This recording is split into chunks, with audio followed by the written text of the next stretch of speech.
어휴, 어제도 마셨는데 오늘 또? 술 걱정 말고 술 편한 오호! 회식은 좋은데 술이 걱정이네. 술 걱정 말고 술 편한 오호!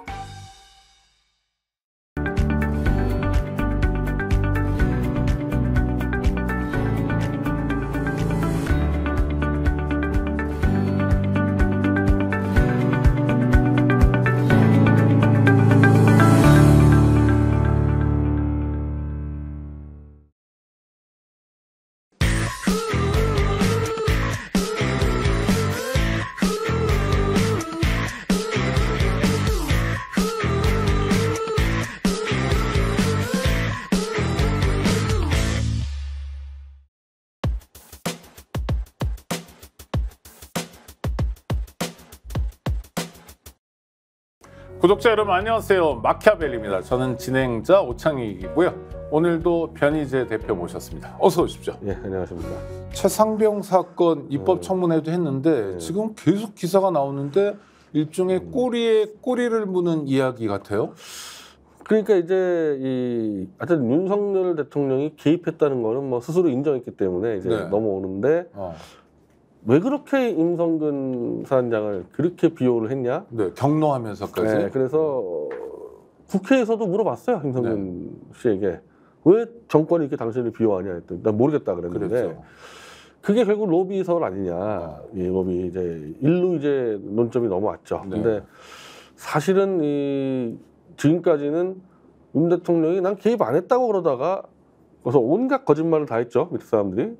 그러다가 더 이상 거짓말을 안 되니까 나 개입했다. 뭐가 문제냐 바꿔서 사실은 이 자체로 정말 큰 문제입니다. 1년 내내 거짓말하다가 들통나니까 나 개입했다. 어쩔래. 경로는 했는데 딴 일이다. 뭐 이렇게. 이거는 사실 그 자체로도 정말 저는 중차대한 탄핵 사유가 된다고 생각하는데 일단 뭐 은기슬쩍 넘어가는 분위기야. 이 보수 내에서는 뭐 대통령이 뭐 그까짓 거 사단장 하나 못 봐주냐고 이런 식으로 막 가는데 저는 이건 대한민국의 이 거짓말에 대한 도덕성이 정말 파탄났다 생각할 정도로 야, 이거 아니 사실은 그 워터게이트가 그렇죠. 거짓말 정말 온갖 거짓말 닉슨하고 거짓말 하나 걸려가지고 결국 그게 된 건데 거의 같은 사안인데 지금 대한민국에서는 최소한 보수 진영에서는 뭐가 문제라고 나올 정도가 있으니까 이건 정말 대한민국의 도덕 수준은 정말 심각하다 이건 정말 과연 이런 나라가 법치주의가 되겠냐고 할 정도로 근데 일단은 그건 뭐 제껴치더라도 그러면은 아까 말한 대로 만약에 로비가 들어왔다면 그러니까 대통령이 선의로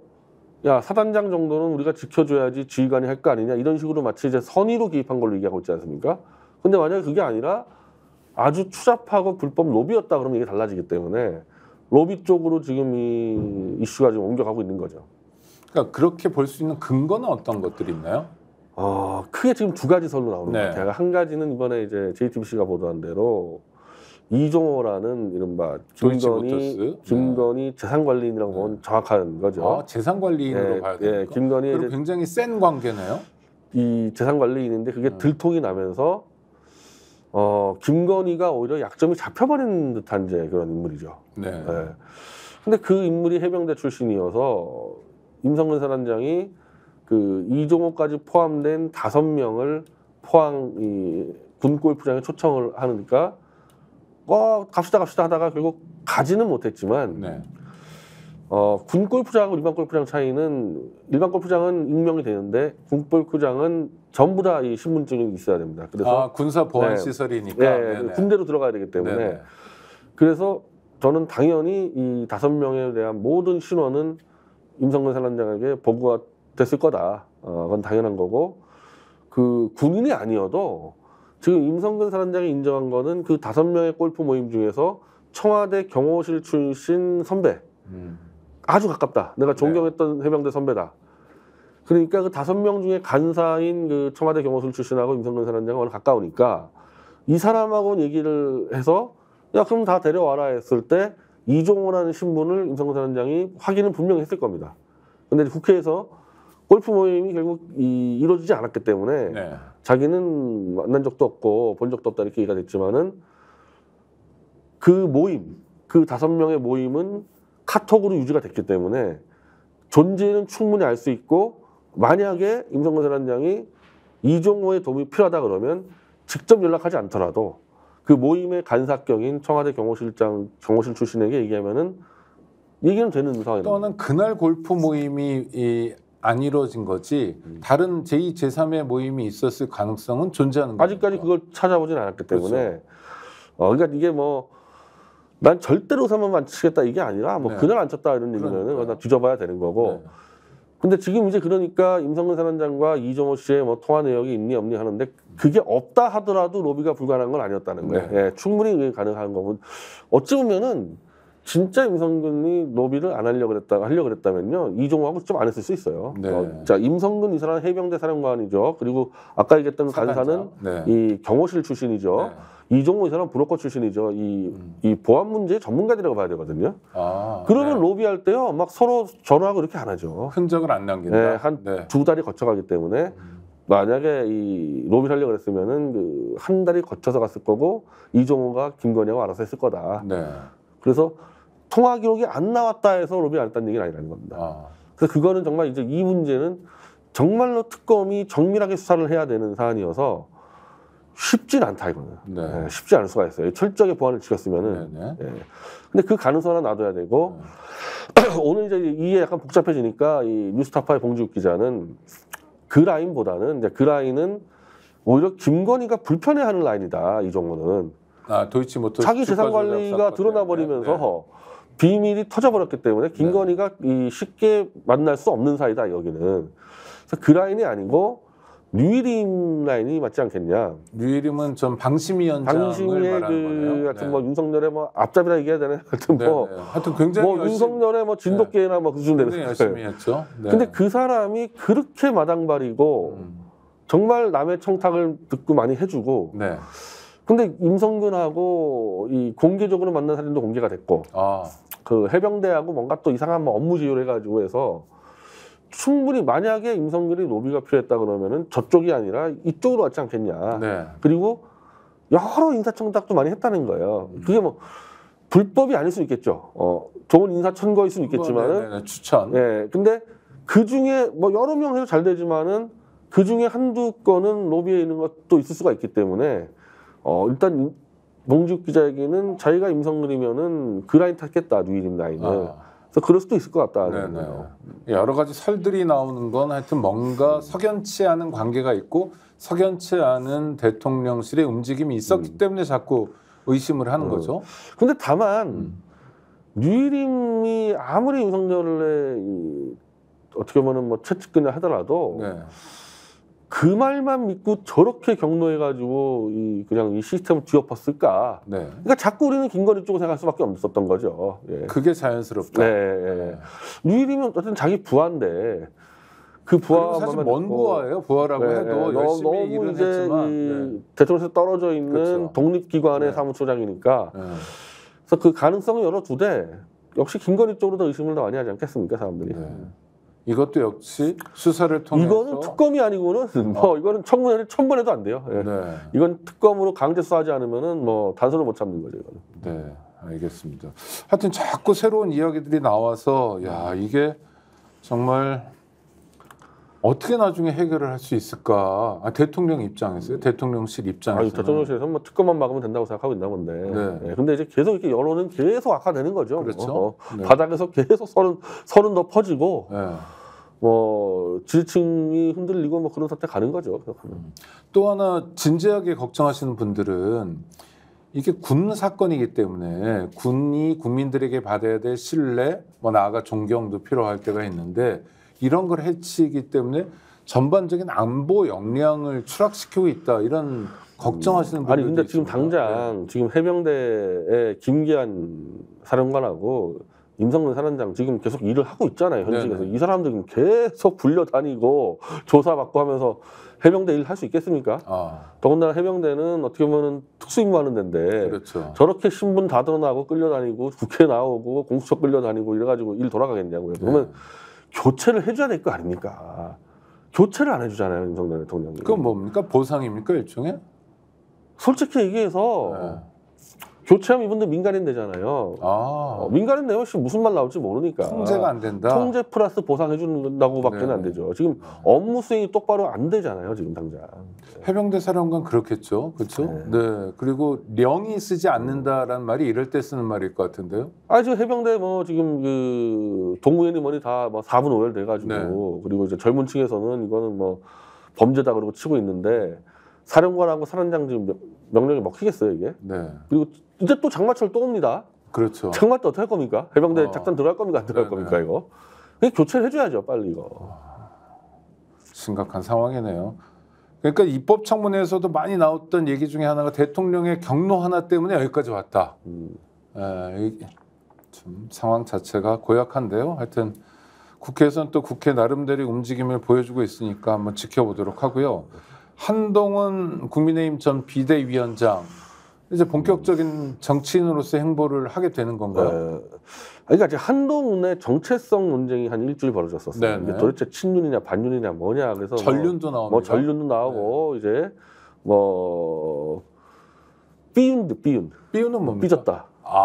윤석열이 삐졌다. 비윤이 아니라 삐윤이. 삐윤. 네. 그러니까 도대체 한동훈의 정체성이 뭐며 지금 도대체 뭐 때문에 당권자로 나왔냐에 대해서 네. 이 추론이 분분하다가 최소한 이 조선일보 인터뷰를 내서 범보수 진영은 일단 결론 내렸어요.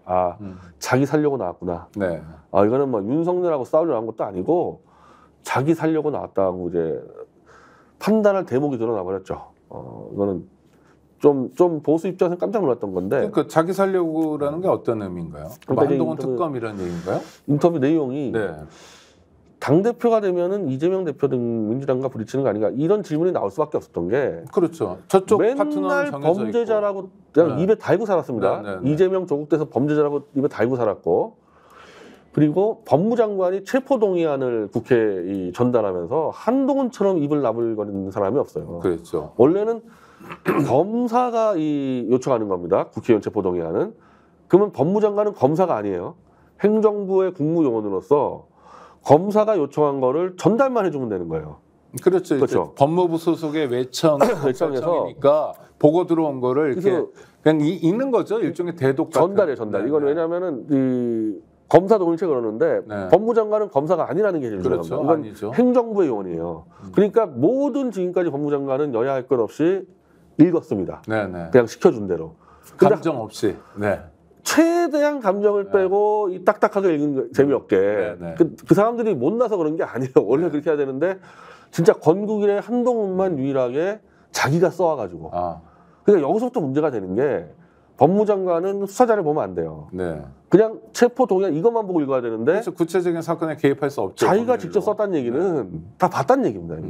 이미 봤다는 얘기고 거의 지휘까지 한 것 같은 느낌이 들 정도로 마치 법정 구형을 때리듯이. 네. 그 지난번에 이제 이재명 대표 관련해서 두 번에 대한 체포동의안 낼 때 한동훈이는 거의 법정 구형 때리는 수준으로 해서 아예 이재명을 앞에 두고 이건 자범이 아니라 중범죄자라고 선언했습니다. 그러니까 법정에 이제 수사 검사가 들어올 때도 있고 공판 검사가 할 네. 때도 있는데 공판 검사도 아닌 수사 검사가 직접 와서 하는 것처럼 국회에서도 그랬다. 들어와서 자기가 구형을 때리는 거예요, 완전히. 이게 그런 전례가 또 이 사람이 특검 때도 한동훈이가 그때 박근혜를 구형 때리면 안 되는데 네. 왜 자기가 나가가지고 박근혜 구형 때리고 이렇게 사실상 법 위반으로 평가를 해요. 그 당시 네. 변호사들 얘기는. 두 번에 걸쳐서 법 위반을 떠린 겁니다. 그러니까 특검 때도 그랬었고 법무장관 때도 그랬었고 그러면서 정상적인 야당 대표를 범죄자라고 수십 번을 떠들었어요. 수십 번. 그랬죠. 자 그리고 총선 때 어떻게 했습니까? 2조 심판론 내세웠습니다. 네. 이재명 조국 심판을 하자. 그리고 범죄자 심판론 얘기했습니다. 네. 자 그러면은 그 기조가 어떻게 된 거냐? 그렇게 해가지고 지금 당 대표 되면은 이재명하고 할 수 있겠냐고 물어본 거 아니에요, 조선일보가. 네. 그랬더니 답변이 그러니까 여태까지 한동훈 전 비대위원장의 발언이라면 내가 대표가 되면 감옥에 보내겠다, 박살내겠다 이런 말을 해야 되나요? 원래는 그렇게 해야 되죠. 네, 원희룡 원래 전 그렇게 해야 장관이 되죠. 지금 그런 얘기를 원래는 그렇게 해야 되는 게 해요. 아니 이번에도 지금 답변한 게 자 전쟁 같은 총선은 끝났고 범죄자에 대한 처단이 필요하다는 국민의 상식이 흔들린 건 아니다. 그러면 범죄자 잡아야죠. 네네. 그게 한동훈이 얘기하는 공정과 상식이죠. 근데 그렇게 얘기해놓고 지금은 정치를 할 때이기 때문에 정치 상대방에 대한 대화와 설득을 하고 설득 당하기도 하겠다. 완전히 180도가 바뀌어 버렸어요. 그러네요. 여태까지 보여준 모습하고 다르네요. 그렇게 따지면은 범죄자라는 것은 총선 승리로 범죄가 벗겨나는 게 아니잖아요. 그렇죠. 사법적 판단이 수사도 하고 있고 재판도 하고 있는데 네. 총선이랑 무슨 관계가 있습니까? 네. 근데 지금 한동훈은 총선이 끝났으니까 범죄를 다 무효화하고 대화를 하는 데까지는 뭐 몰라도 나는 설득 당하겠다 이 표현이 정말 딱 꽂혀요. 이런 표현 처음 봤습니다. 네. 이 사람에게서. 그러니까 아니 이 사람뿐이 아니라 네. 어느 정치인이 상대방하고 대화를 하겠다는 말을 하지만은 나 저 상대방한테 설득 당하겠다고 얘기하는 정치가 어디 있습니까? 귀를 열고 설득을 하겠다라고 얘기를 해야지. 마음을 열겠다. 마음을 열고 설득을 하고 얘기를 들어보고 이래야 되는데 설득을 당하겠다고 꽂아버렸어요. 이 표현은 이거는 항복선으로밖에 해석이 안 되죠. 이거는. 아니 그러면 너무 황당하고 이해가 안 되는 게 한동훈 전 비대위원장이 항복하겠다는 게 누구한테? 이재명 조국이에요. 네. 왜 항복을 해요? 이재명 조국이에요.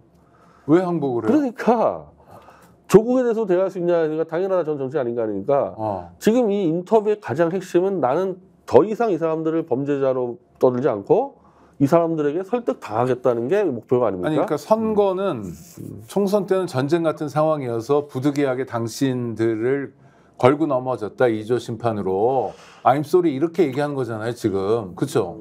아니 근데 이재명 대표 범죄자라고 떠든 건 선거 때만 떠든 게 아니에요. 아니 그렇죠. 1년 6개월 동안 떠들었어요. 그러니까 만약에 선거 때만 떠들었다 그러면 내가 이해하겠어요.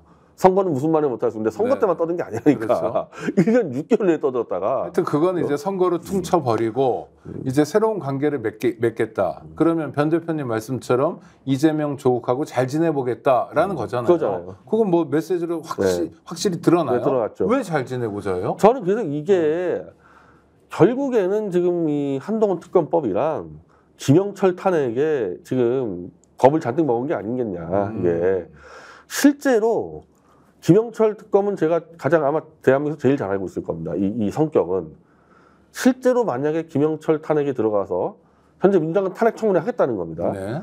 거기에 만약에 장시호가 나오고 연결된 사람들이 나오면 진짜 한동훈은 죽습니다. 그렇게 될 수밖에 없어요. 이거는. 네. 지난번처럼 입법 청문회를 하고 그러니까 이제 증인들 출석을 강제하고 그래서 이 형사처벌 받을 가능성도 있는 상태에서 텔레비전 생중계 카메라 앞에서 이야기하기 시작하면 한동훈 이렇게 나올 거다. 그러니까 장시호가 나왔을 때 네. 100% 장시호는 위증교사 당했다고 인정할 수밖에 없게 돼 있어요. 그러니까 위증이 걸려버렸기 때문에 그러면 장시호가 위증교사를 한동훈이나 김영철에게 당했다고 얘기 안 하면 자기가 자발적으로 했다고 그러면 그건 10년 이상의 모해 위증 혐의이기 때문에 장시호는 한동훈이나 김영철이 나한테 강요를 했다 그래야지만 살 수 있거든요. 의뢰주의에서 어쩔 수 없이 쓰는 거다. 그러면 사실상 무죄가 될 수도 있어요, 장시호는. 그러니까 장시호만 나오면은 이거는 한동훈은 거의 정치 생명 끝나는 수가 있기 때문에 이걸 지금 막으려고 지금 난리버섯을 친다는 거 한동훈은 지금. 그리고 한동훈 특검은 제가 볼 때는 김영철 탄핵보다는 10분의 1 정도밖에 파괴력은 없는데 정말 정치적으로 개망신 당할 수준의 것들이죠. 뭐 진행되면 진행되면은 일단 그 애만 보는 게 아니라 애 주변의 사람들 입시 부정을 하기 때문에 왜냐하면 조국 때에서 얼마나 조롱하고 모욕했습니까? 거의 유사한 거나 더 많이 한 범죄를 걸려 있는 거니까 이거 자체로 개망신 당하기 딱 좋은 거고. 그리고 사회는 또 정청래 위원장이 보고. 아니 근데 그건 아예 특검은 들어가 버릴 거니까 이건 수사 대상이 돼버려요. 입법 청문회 같은 거 입법청문회에서 이제 망신 당하고 수사가 들어갈 거고.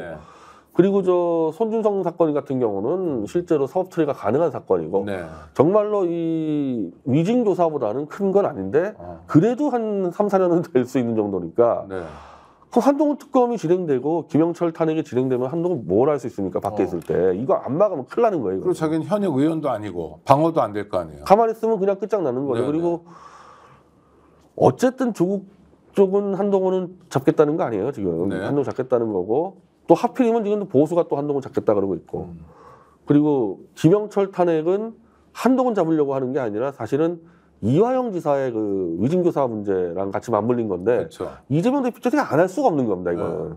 그럼 한동훈 딱 걸렸잖아요. 아니 그러면 이렇게 해서 미소를 보내요.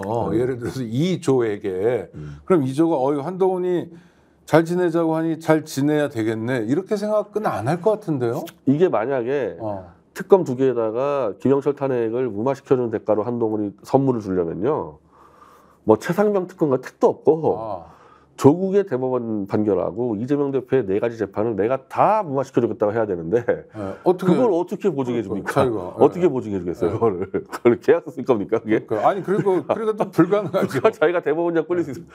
이게 거래가 제 생각엔 불가능한 건데 어쨌든 가서 기어 다니면서 어떻게 사겠다는 거지. 아니 변 대표님 말씀대로 쭉 가면 이런 건 혹시 있지 않아요?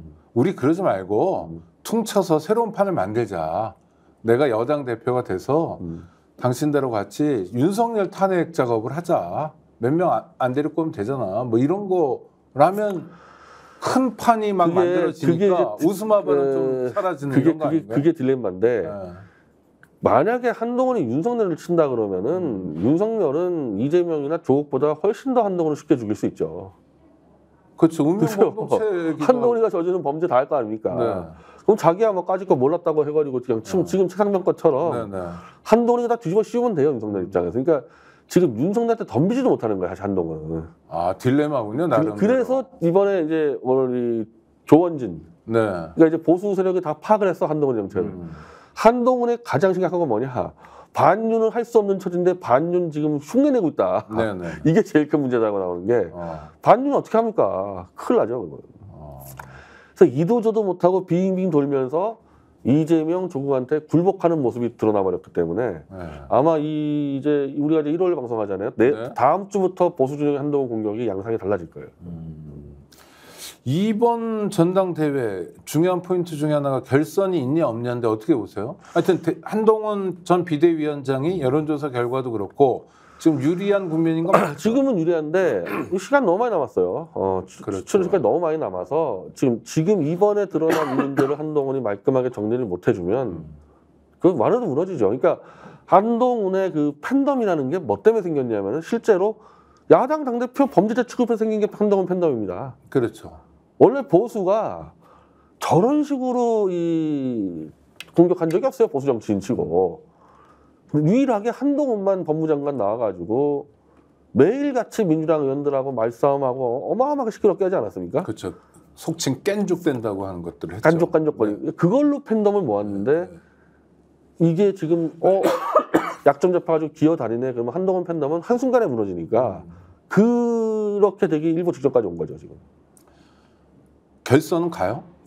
아니 자칫하면 한동훈은 완전 못하는 수도 있고요. 이 건을 지금 이 건을 설명 못하면은 그러니까 예를 들면 이제 보수 진영에서 아마 준비를 할 건데 너 김영철 특검 돼서 아마 한동훈 공개질 들어갈 겁니다. 너 장수하고 좀 어떻게 된 거냐 해가지고 막 밀어붙였을 때 뭐 저는 뭐 증거를 제가 대줄 거 아닙니까? 저도 같은 보수 진영이니까 그거 답변 못하고 빌빌거린다거나 한동훈 특검대에서도 사실은 물어볼 수 있죠. 선정대에서 이게 같은 진영에서 막 예를 들면 윤상현 같은 이 사람이 막 질문하고 그랬을 때 똑바로 답변 못하면은 낙마할 수도 있어요. 낙마할 수도.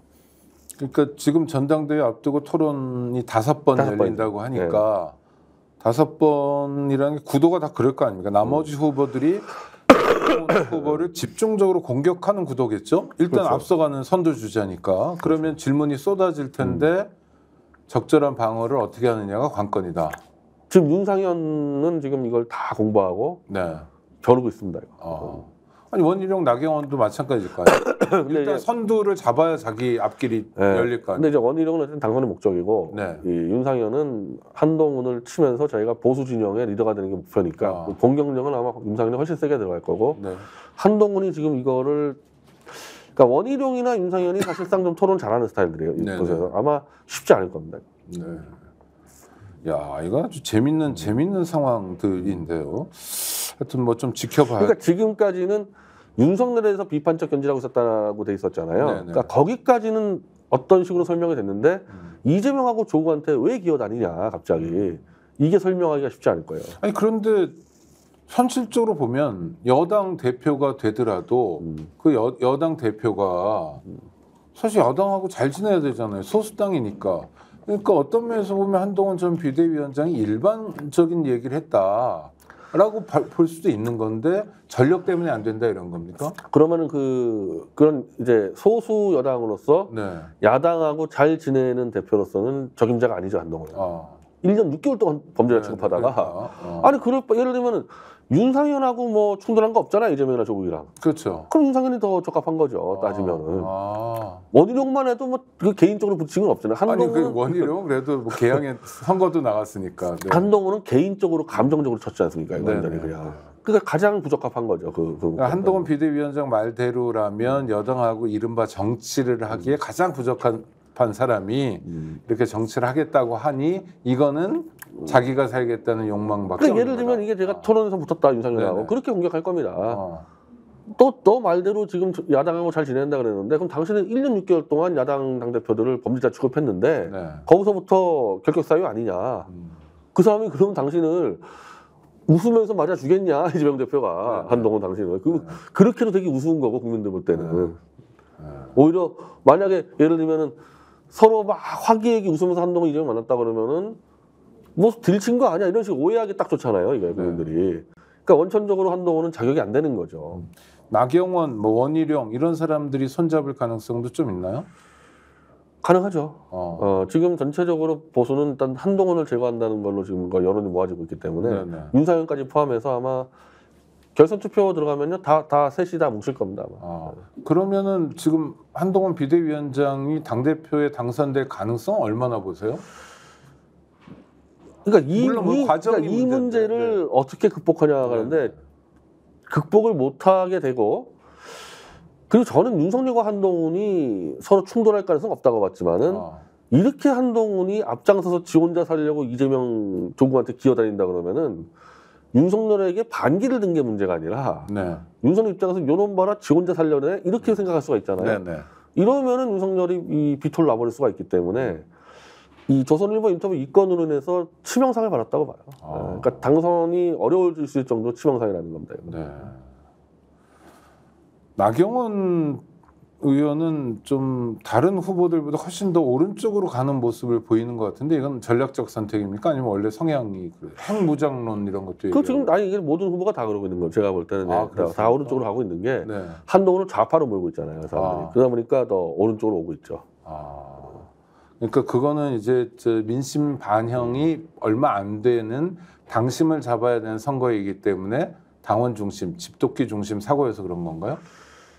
전체적으로 윤석열 한동훈에게 당을 뺏겼다는 상실감이 있단 말이에요. 그러니까 홍준표가 계속 지적하듯이 네네. 그 상실감에 이 보수는 아예 사실상 이제 진짜 이 아스팔트 보수는 다 쫓겨났고 네. 정광훈이 뭐고 다 지금 쫓겨난 상태입니다. 따지면 그리고 이번에 최고위원 선거에서도 김재원, 김세희, 김세현 다 쫓겨났어요. 그 네. 선수 입장도 못한 네, 거죠? 못하고. 네. 그러니까 이게 지금 이 당의 보수 정서하고 워낙 배치되니까 그 반대로 야 이거 너무한 거 아니냐 윤석열 한동훈이 이런 정서를 지금 활용하는 거죠. 네, 알겠습니다. 그러면은 대통령이 이 전당대회에 개입하는 정도도 국면을 좀 봐야 되는 거네요. 그러니까 저는 지금도 개입하고 있는 겁니까? 아니면 근데 개입이 세진 않다고 봐야 돼요. 네. 예를 들면 이제 한동훈을 정말 떨어뜨리려고 마음 먹었으면은 못 나오게 막을 수도 있는 건데 네. 굳이 그럴 필요까지는 없었단 말이에요. 대통령 입장에서는. 근데 이런 식으로 한동훈이 투항을 해버린다 그러면은 윤석열이 한동훈을 제낄 수 있죠. 네. 그 상황은 좀 봐야 되고 한동훈 전 비대위원장의 조선일보 인터뷰가 그런 면에서 하나의 전환점이라는 거. 네, 알겠습니다. 김진표 정치를 떠난 사람인데 전 국회의장 회고록이 왜 기사가 나오는지 모르겠는데 대통령의 말입니다. 이태원 참사가 조작했을 가능성 이런 가능성에 대해서 대통령 말고 다른 사람들이 좀 얘기한 적이 있었나요? 극우 유튜버들이 얘기하고 이런 일이 있었나요? 많이 있었죠. 그랬습니까? 네, 북한의 작업이라고 막 얘기해서 많이 있었죠. 북한은 전지전능. 북한이 이태원 참사를 어떻게 심지어 그 안진걸 배우설도 있었고. 안진걸 소장이 어떻게 안진걸이가 이거 가용서이가 얘기한 건데 가로세로 연구소가 네네. 안진걸이 미리 거기가 있어서 뒤에서 밀었다고. 혼자 밀어가지고 사람들을 죽여요. 안진걸 패거리들이 미리 도착해 있어가지고 뒤에서 밀었다고 했어요. 북한은요? 북한 케이스는 또 입만 열면 떠들었고. 그래요? 그것도 뭐 난파 간첩들이 이렇게 한 거예요? 많이 떠들었었는데. 그러니까 북한이나 좌파가 이태원 참사를 만들어버렸다. 윤 대통령을 코너로 몰기 위해서. 그때는 뭐 사실 뭐 세월호 때도 그런 얘기를 했었는데 이번에도 뭐 그때랑 비슷하게 예, 그런 음모론 많이 있었습니다. 그러니까 그런 안진걸 소장이 밀 가능성, 난파 간첩 밀 가능성에 대비하는 게 국가잖아요. 그럼 다른 뭐 지구촌 문화 축제나 이런 거 그 전에 할로윈 축제랑 달리 아무런 대응도 안 했다는 거는 북한의 의도대로 안진걸 등 좌파의 의도대로 가주는 겁니까? 근데 사실은 음모론은 저는 저 반대 음모론을 얘기하고 있는데 저는 천공의 음모론 얘기를 하고 있지 않습니까? 네네. 의도적으로 이 서양 귀신 축제를 없애버리려고 네. 의도적으로 질서를 방치했다. 무질서를. 왜 과거에는 투입됐던 경찰이 똑바로 투입 안 됐냐 이거는. 그래서 오히려 저는 음모론을 얘기하는데 지금 김진표 의장이 얘기하는 거는 이제 윤석열 입장에서 음모론을 좀 들었다는 거잖아요. 그렇죠. 네. 그래서 깜짝 놀랐다는 거 아니에요? 네. 근데 회고록은 원래 이 통상적으로 이제 우리가 이제 5년 담임되면은 한 정권 3번 정도는 바뀐 다음에 쓰는 게 회고록이죠.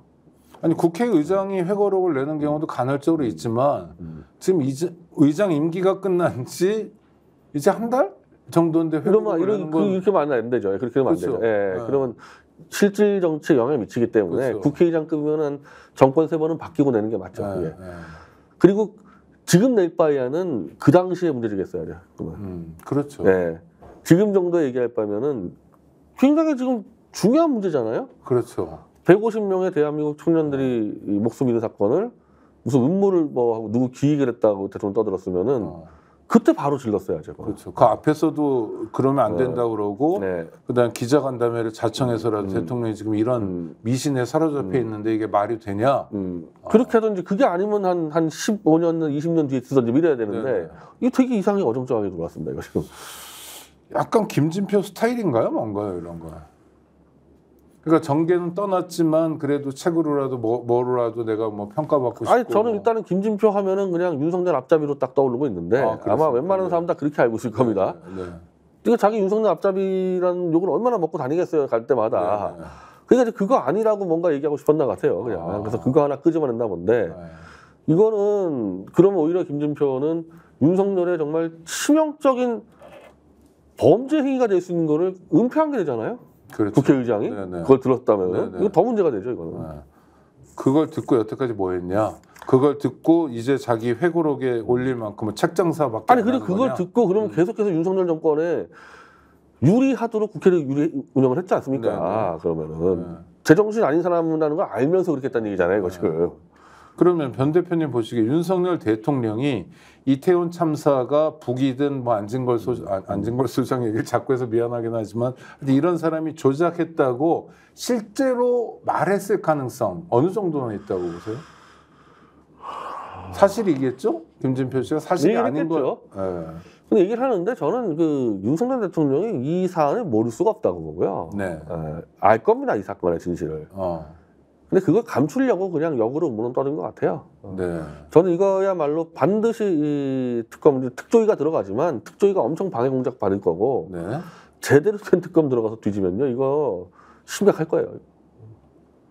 그러니까 지금 말씀은 뭐냐면 이게 천공을 통해서 온 가능성이 되게 높은데 윤석열 대통령 그걸 너무나 잘 아는 사람, 천공의 오다를 잘 알고 바램을 잘 알기 때문에 거꾸로 뭐 이상한 음모론을 막 떠들고 다니는 거죠. 저는 그렇게 보고 있습니다. 그러니까 만약 그런 사람이라면 정말 악질인데요? 악질 아닌가요? 악질이죠. 지금 음모로만 떠들었다고 해도 악질인데 그렇죠. 이게 아예 또 다른 음모 기기라고 하면 심각한 거고 그 당시 할 때 왜 경찰 병력이 안 나왔는지가 지금 아직도 설명이 안 되고 있어요. 네, 아니 그리고 제가 경찰 쪽 사람들한테 들어보면 뭐 기동대 버스 2대 정도 다 남아 있었어요. 경찰이 한 50명, 100명만 그냥 투입하고 그리고 차도로 이렇게 하면 한 10분 내에 금방 해소하고 정말 아무도 안 다치고 죽는 건 물론이고 충분히 경찰분이 있었는데 투입 안 했단 말이죠. 얼마든지 해결할 수 있는 사태였다. 참, 네. 탄핵 여러 가지 진행되는 것 같은데 그 중에 하나가 김홍일 탄핵도 또 진행한답니다.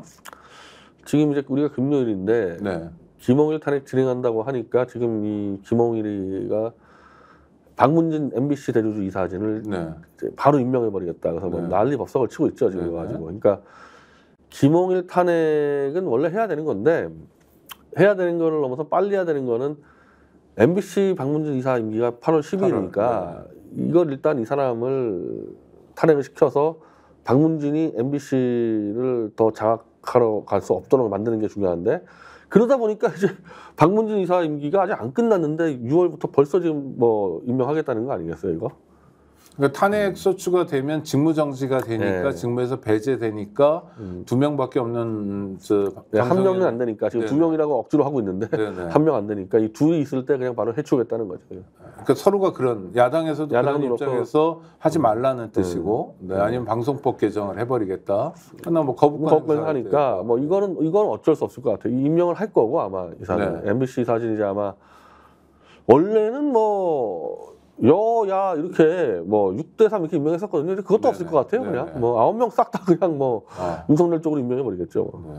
방송문화진흥회 이사들을 임명하는 과정이 또 법원에 쟁송 다툼이 되겠네요. 지금 모든 게 다 김홍일 탄핵은 당연히 이제 헌법재판소 가는 네네. 거고 모든 이제 그 전에 벌어질 일들은 모조리 아마 법원 갈 겁니다. 네, 그리고 박문진 이사회가 구성이 돼서 네. 거기서 MBC 사장을 또 또 해임시키고 아마 해임하고 그것도 또 법원 갈 거고 법원 가고. 다가 법원 갈 겁니다. 그다음에 누구를 임명해도 또 노조에서 문제 제기하거나 네. 그래가지고 또 법원 네. 가고 그럼 대한민국은 법원의 나라네요.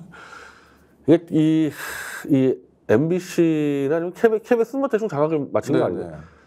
그러니까 이제 근본적으로 저는 공영방송 구조를 바꿔야 되겠다. 이거 정권 바뀔 때마다 이거 지금 뭔 짓 하는지 모르겠는데 네. 그 중에서도 최악이죠, 윤석열 정권은. 그 중에서도. 근데 윤석열 정권에만 있었던 일은 아니다. 이거 계속 정권 바뀔 때마다 그렇죠. 해서 네, 뭐 정현주 사장 사건도 기억나고. 그 이번에 지금 민주당의 그 방송법 개정안이 이제 이 이사진 폭을 넓히는 건데 그거보다 저는 더 넓혀야 된다고 생각합니다. 네. 한 100명 정도에서 아이고. 그걸 이제 이사진이 아니라 방송의회거든요. 네. 이 강준만 씨가 원래 이제 독일식을 가져와서 제안을 했고 이명박 정권 때 이제 제가 보수의 언론 단체에 있었는데 이명박 때 우리가 해치우자. 우리가 빨리 해치우자 그래서 우리가 이걸 안을 만들어서 이제 정권에 갖다 줬는데 정권에서는 무슨 소리냐 우리가 다 임명할 수 있는데 이게 뭐냐. 그렇죠. 이제 우리 세상에 왔는데. 당연히 하고 네. 그때부터 계속 악순환 된 거거든요. 그래서 일단 보수 단체는 안을 갖고 있어요. 안을 가지고 윤석열 정권을 마친 다음에 이번 기회에 아예 독일식 국민회의로 가자. 그래서 그 방송을. 아니, 그럼 만약 100명이 되면 네. 100명이 되면 이 100명을 구성하는 권력의 원천은 뭡니까? 그게 이제 두 가지인데 네. 선거도 할 수도 있고요. 네. 방송에 선거도 할 수 있고 아, 그 국회가 그냥 이렇게 임명할 수 있는데 근데 사실은 대한민국에서 국회가 임명했다면 또 똑같은 거수기가 되니까 그러니까요. 선거가 맞지 않을까 그래요. 네. 그러면은 뭐 예전에 교육위원 선거 하듯이 네. 교육위원 선거를 했었잖아요. 네. 지금 통합했지만 네. 그런 식으로 선거를 하자. 또 뭐 교육감 선거 하듯이. 네, 뭐 선거가 맞지 않을까 그래요. 그냥. 그러니까 변 대표님에게 누가 자문을 구한다면 변 대표님은 선거로 하자. 그러니까 이제 우리가 이게 교육감 같은 경우는 이 공천을 못하게 하지만은 사실상 정당이 같이 붙어버리는데 네. 이거는 한 명을 뽑는 게 아니라 100명 정도 뽑아버리면요. 이거 뭐 정당이 어떻게 막 하기도 힘들고 뭐 그런 대로 되지 않을까. 근데 그런 변별력이 없잖아요. 그냥 근데 1억 이제- 보고 찍나요? 어떻게? 제가 유권자인데 100명쯤 되는 사람. 근데 이제 사실은 교육감보다는요 이게 더 쉬울 수 있어요. 네. TV는 다 보잖아요. 아, 방송 다 보잖아요. 네네. 교육감 아무것도 모르고 찍는 경우 선대한데 네. 방송은 그래도 교육감보다는 좀 더 친숙하죠.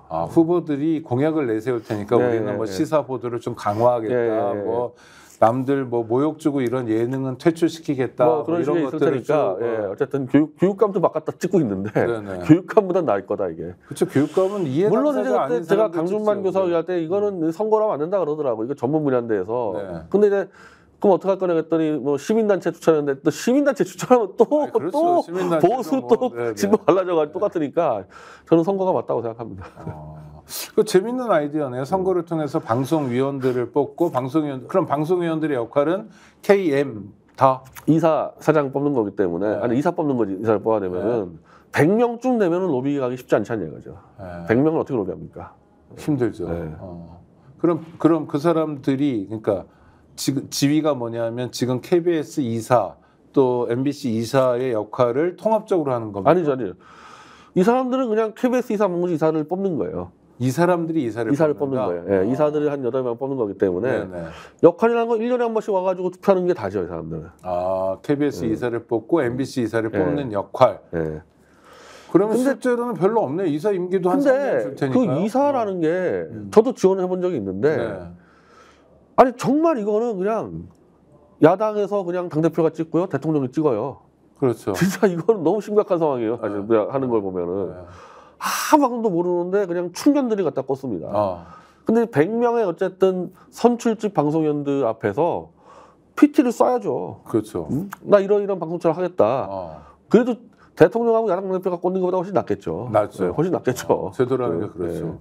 지금은 KBS 이사나 MBC 이사는 그냥 아무나 된다 이렇게 보시는 거예요? 아니 11대 4와 뭐 6대 4 이래가지고 네. 여야가 갈라서 네. 제가 했지 않습니까? 여당은 대통령이 꽂고 네. 야당은 당대표가 꽂고 자기 측근들 꼽는 거면 자기 측근들 그냥 네. 이거. 그러니까 똑같이 이 숫자대로 맨날 국회처럼 표결하고 패싸움하고 그러니까 국회처럼 굴면 안 되잖아요. 네. MBC나 KBS 이 이사회는. 근데 똑같아요, 그냥. 네. 맨날 거수기입니다, 거수기. 그러니까 정권이 바뀔 때마다 방송국이 똑같은 방송국 똑같죠. 이랬다 저랬다 시청자가 사랑하는 프로그램도 네. 한 방에 없어지기도 하고 예? 우리가 좋아하는 진행자가 그냥 날아가기도 날라가고 하고 또 이상한 놈 들어오고. 그렇죠. 그러니까 이제 이상한 사람이 갑자기 들어오고 이거 반복이 됐단 말이에요, 반복. 계속 반복. 이건 여야 할 거 없습니다. 이거. 네네. 그래서 이번엔 근본적. 그러니까 사실 지금 민주당이 내놓은 법안이 개선된 법안이긴 한데 여당 때 뭐 있냐 이거 여당 때. 네. 자기 여당 때 했어야죠, 여당 때. 그렇죠. 그게 네. 정직한 그러니까 태도죠. 지금 야당 때 네. 통과시켜봐야 힘 아무것도 없습니다, 이거. 네. 그러면 지금 여당이 그 작업을 해줘야 되는데 여당이 그 작업을 할 가능성이 저희는 없죠. 원천적으로 아예 그냥 이제 9명을 거수기로 꽂으려고 지금 단단히 벼르고 있죠, 원천적으로. 네. 그러나 누군가는 풀어야 되잖아요. 그러니까 윤석열 정권을 쓰러뜨린 그 다음 정권이 해야 되는 거죠, 이거. 거기에서는 무조건 가야 된다. 만약에 그렇게 안 할 바에 저는 차라리 없애는 게 낫다고 생각합니다. 없앤다는 게 이 정도로 이 시스템 못 만들면요, 네. KBS, MBC 없는 게 나요, 없는 게. 그건 없다는 게 뭐예요? 우리의 자산이잖아요. 아, 자산인데 그 자산 같은 거 그냥 팔면 되는 거고. 민영화나 사영화 민영화 시킬 수도 있고 그냥 쪼개 팔 수도 있는데 네네. 참 유튜브 이게 사실은 워낙에 민간 미디어가 많아졌기 때문에 고용방송 회의론도 많아요. 그렇죠. 영향력이 뭐 예전 같지 필요하냐 이거 뭐하러 맨날 경영난에 허덕이고. 네. 그래서 저는 똑바로 못할 바에 없애자는 줄알는데 사실은 공영방송이 약자, 소수자, 네? 소수의 목소리 이런 거를 좀 대변해주고 민영방송, 상업방송 같은 게 잘 안 하는 기후위기 문제나 이런 것들 좀 해줘야 공영의 의미가 있는 거잖아요. 아니 저는 네. 이 맨날 좌우 갈려가지고 싸우고 어쩌고저쩌고 하는데 네네.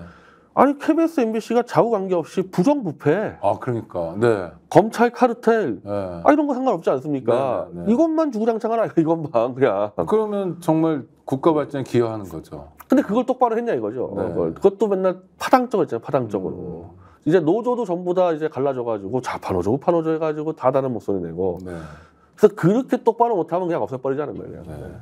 그런 얘기. 예를 들면은 뉴스타파 잘하잖아요. 잘하죠. 네. MBC보다 잘하잖아요. 뉴스타파가. 네, 네. 아, 뉴스버스 같은데도 뭐 기자 몇 명 안 되는데 존재감이 중앙 일간지 하나보다 큰 거 아니 같아요. 어쨌든 MBC에서 해직되거나 나온 사람 뉴스타파 안 들었는데 아니 지금 뉴스타파만큼 하냐 이거야 난 KBS가 MBC가. 네. 그럼 뭐하러 그걸 국민이 갖고 있냐는 거죠. 네. 차라리 그 광고를 그냥 뉴스타파한테 주지. 그럴 바에야. 뉴스타파 그래서 지금 날라가겠네. KBS, MBC 정신 똑바로 차려야 돼요 지금 직원들. 네. 날 없어질 수 있습니다 이 상황에서 진짜. 아, 그렇죠. 네, TBS도 지금 없어지는 상황인데. 없어졌잖아요 하나 지금. 네. 방송이라는 게 YTN이 어느 날 갑자기 민영화되기도 하고. 거의 사실상 거의 뭐 무용지물 됐어요 무용지물 저거. 네, 네. 그러니까 사실 방송 종사자들이 좀 정신 바짝 차려야 되는 의미도 있는 것 같고요. 오늘도 변희재 대표와 함께 정치 현안 챙겨봤는데요. 한동훈 후보가 앞으로 일주일 동안 또 토론 과정에서 어떤 모습을 보여줄지도 아주 중요한 관전 포인트인 것 같습니다. 오늘도 고생하셨습니다. 감사합니다. 감사합니다.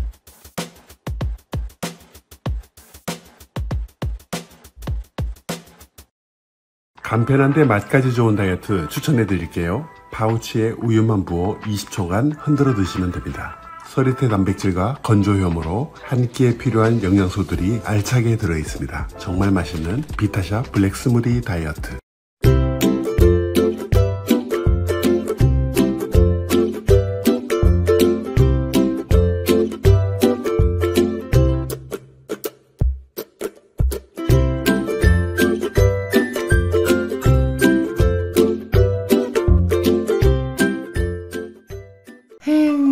회식은 좋은데 술이 걱정이네. 술 걱정 말고 술 편한 어허. 제가 술이 약해서 술 걱정 말고 술 편한 오호.